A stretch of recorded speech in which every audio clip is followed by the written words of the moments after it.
KPK tuh job desk atau tugas utamanya menangani yang namanya kasus-kasus pelanggaran di bidang keuangan, yaitu korupsi yang biasanya dilakukan oleh tikus.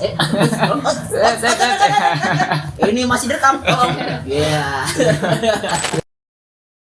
Podcastin aja. Halo teman-teman semuanya, selamat datang di konten Podcastin aja. Iya, konten kali ini kita akan ngebahas terkait dengan tugas sekolah terkait disuruhkan buat podcast. Ini emang tugasnya emang agak susah, tapi mungkin kita akan dibahas terkait dengan masalah-masalah terkait dengan hal yang mungkin nggak dibahas atau hal yang dibahas. Tapi hari ini kita akan bahas terkait dengan KPK. Sebelum kita mulai, teman-temannya ada istilah mengatakan tak kenal maka kenalan, teman-teman. Di sini ada narasumber kita yang ganteng-ganteng cantik teman-teman semuanya. Ini kita kenalan terlebih dahulu ya dengan narasumber kita. Mungkin dari ujung mungkin Pak, silakan. Perkenalkan, nama saya Imadi Aditya Pradyana Saputra, nomor absen 10. Halo, saya Indah Bagus Pusradiatmika, nomor absen 17. Perkenalkan, nama saya Nika Rismadianti, nomor absen 25. Perkenalkan, nama saya Ani Putra Hameka Sandi, nomor absen 33. Dan saya sendiri host yang paling tampan dan menawan ini sama teman-teman semuanya ya. Nama saya Wensa Arya Tama, nomor absen 36. Dan akan memandu podcast kali ini dengan tema KPK, teman-teman. Iya, bagi kita langsung bahasin sini ya, teman-teman ya. Bisa langsung narasumber nih, teman-teman. Nah, masalahnya sekarang inilah kita ngebahas terkait dengan KPK, teman-teman. Banyak banget di luar sana di berita-berita pada saat ini tuh yang berkaitan dengan KPK, teman-teman. Ya kan, bener nggak? Iya. Berita A, berita B terkait dengan KPK, tertangkapnya suatu kasus dan sebagainya. Kan banyak tuh ya terkait dengan KPK. Nah, pertanyaan sini lah, banyak orang yang masih belum paham gini. Banyak orang yang masih belum nangkap. Emang KPK itu apa sih, Pak, gitu. Mungkin Gus Sura bisa menjawab gitu ya. Mungkin KPK itu apa sih sebenarnya dari sudut pandang seorang pelajar gitu. Dari yang saya tahu sih, tadi kamu bilang kan banyak sepak terjang sama kasus-kasus di TV tentang KPK, KPK menangani kasus ini. Ya, secara gitu sih dulu pengertian dari KPK. KPK datang dari gitu kepanjangannya Komisi Pemberantasan Korupsi Republik Indonesia. Nah, jadi KPK tuh job desk atau tugas utamanya menangani yang namanya kasus-kasus pelanggaran di bidang keuangan, yaitu korupsi yang biasanya dilakukan oleh tikus. Ini masih direkam. Oh. Iya. Lanjut. Nah, kenapa sih KPK itu dibentuk? Kalau kita runtut ke belakang lagi, gini pas zaman-zaman awal kemerdekaannya itu Orde Lama bisa dibilang, ada Orde Baru zamannya Pak Harto, habis itu awal-awal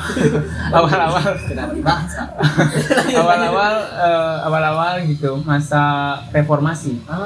Nah, di sini tuh ditemukan banyak banget kasus-kasus pelanggaran korupsi. Emang sih. Iya, itu dah.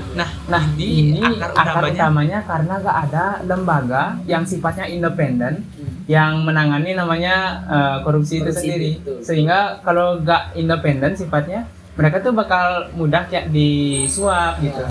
Nah, kenapa juga gak pakai lembaga-lembaga seperti polisi? Nah, polisi itu sendiri kurang independen dan tidak bisa spesifik itu untuk menangani yang namanya korupsi. Polisi kan emang ya ikhlasin aja lah kalau gitu katanya.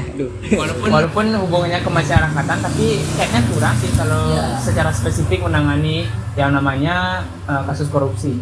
Sehingga ya keputusan dari zaman pemerintahan Ibu Megawati, Presiden keempat. Iya, Ibu Megawati, benar. Ya. Pada 2002 diputuskan untuk dibentuknya badan yang namanya KPK itu sendiri yang kita kenal. Nah, jadi kalau kita runtut lagi atau kita bahas lebih dalam, KPK memiliki tugas yang lebih independen, tidak dipengaruhi oleh kekuasaan lainnya, untuk melakukan pengecekan, investigasi atau tracking terhadap politisi ataupun terhadap pemerintah yang melakukan atau diduga melakukan korupsi. Sehingga hasil dari dugaan atau observasi dari KPK itu ditunjukkan kepada masyarakat luas beserta wakilnya juga. Ya, wakilnya kan DPR. Iya, betul. DPR. Tentu yang kedua itu ada Bapak Presiden kita. Dan yang terakhir ke BPK. BPK itu kan Badan Pengawas Keuangan yang mana berkaitan erat pasti dengan yang namanya korupsi. Nah, mungkin itu sih yang dapat saya garis bawahi mengenai KPK itu sendiri. Jadi emang kalau misalnya kita lihat sepak terjangnya emang KPK itu sendiri yang terbentuk dalam tahun 2002 ya. Waktu zamannya Bu Megawati gitu menjabat sebagai presiden. Emang kita perlu sesuatu yang independen gitu. Tapi masalahnya sekarang gini, Pak. karena dia tuh separate atau terpisah dari polisi ya kan. Ya. Ada kepisah dari polisi, otomatis kan dia emang punya tugas dan wewenangnya sendiri. Emang wewenang dari KPK itu sendiri apa sih kalau misalnya ngebahas soal korupsi itu sendiri gitu loh? Kalau menurut aku sendiri, wewenang KPK itu ada banyak banget. Tapi di sini ada beberapa yang pengen aku sampaikan mengenai wewenang KPK. Nah, yang pertama menurutku itu wewenang KPK mengordinasikan penyidikan dan juga bentar. Iya nggak apa-apa. Oke. Jadi yang pertama itu mengkoordinasikan penyidikan dan juga penangkapan. Maksud saya penuntutan. Penuntutan. Dalam upaya pencegahan atau dalam upaya pemberantasan tindak pidana korupsi.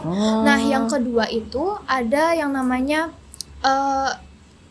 menetapkan sistem pelaporan dalam upaya memberantas tindak pidana korupsi. Kemudian yang ketiga itu ada yang namanya saya bilangnya yang ketiga itu ada yang namanya meminta informasi kepada instansi terkait. Boleh berarti itu ya. Kemudian yang keempat itu ada melakukan pertemuan dengan instansi yang berwenang dalam pemberantasan tindak pidana korupsi.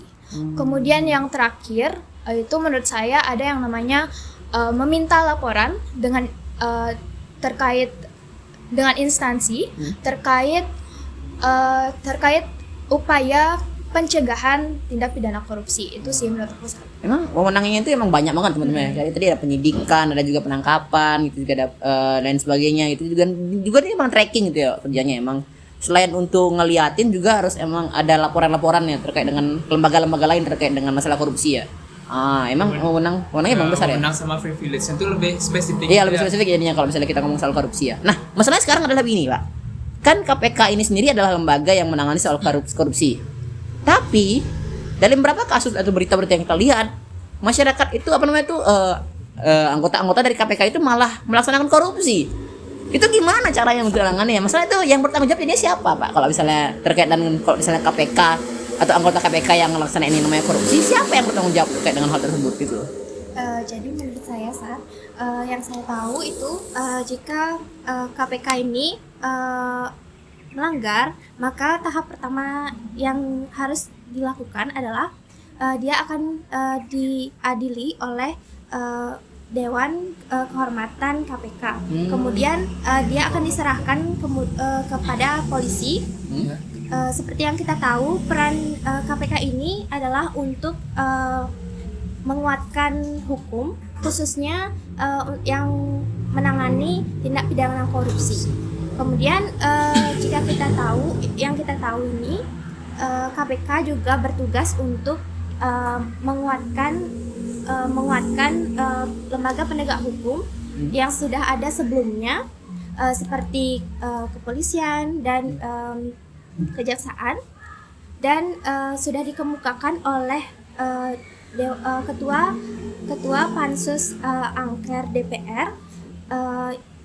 Beliau menyampaikan pada laporannya di sidang paripurna, yaitu pada Undang-Undang Nomor 30 tahun 2002 maksud saya, menyampaikan bahwa KPK sebagai trigger mutualism itu tugasnya untuk membantu atau menguatkan lembaga-lembaga penegak hukum khusus yang sudah ada sebelumnya, khususnya kepolisian dan kejaksaan, dalam tugasnya membantu tindak pidana korupsi agar lebih efisien dan efektif dalam tugasnya. Itu yang saya tahu, Sat.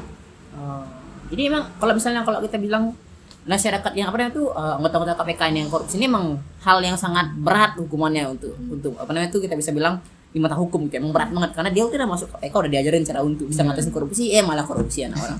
Emang sialan memang kalau misalnya kayak gitu. Itulah hal yang paling sangat buruk gitu ya. Nah, masalah sekarang adalah dari sepak terjang yang ada ini tadi Gus Surah juga bilang, tadi juga Rama bilang, masalahnya itu adalah dari tahun ke tahun kinerjanya menurut saya emang agak menurun. Tapi menurut kalian gimana kalau misalnya kinerja KPK ini dari tahun ke tahun? Itu kinerja gimana?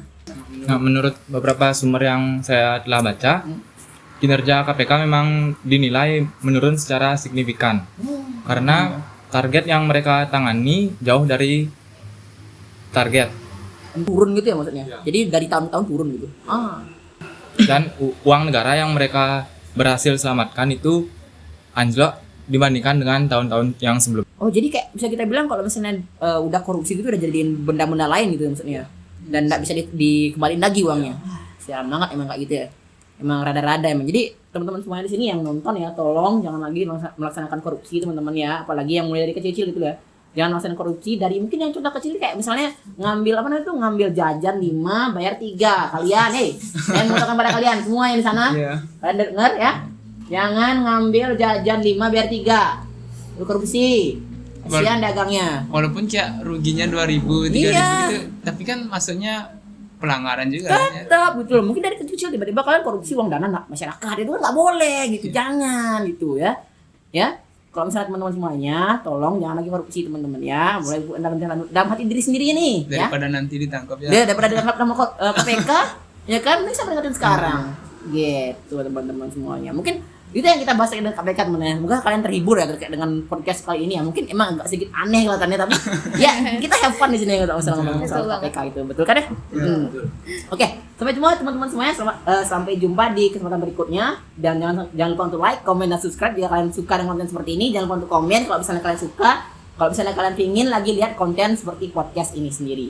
Oke, untuk saya ambil undur diri teman-teman semuanya. Tambahan nggak ada? Sudah. Sampai jumpa teman-teman ya. Sampai jumpa semuanya di kesempatan berikutnya. Bye bye. Terima kasih.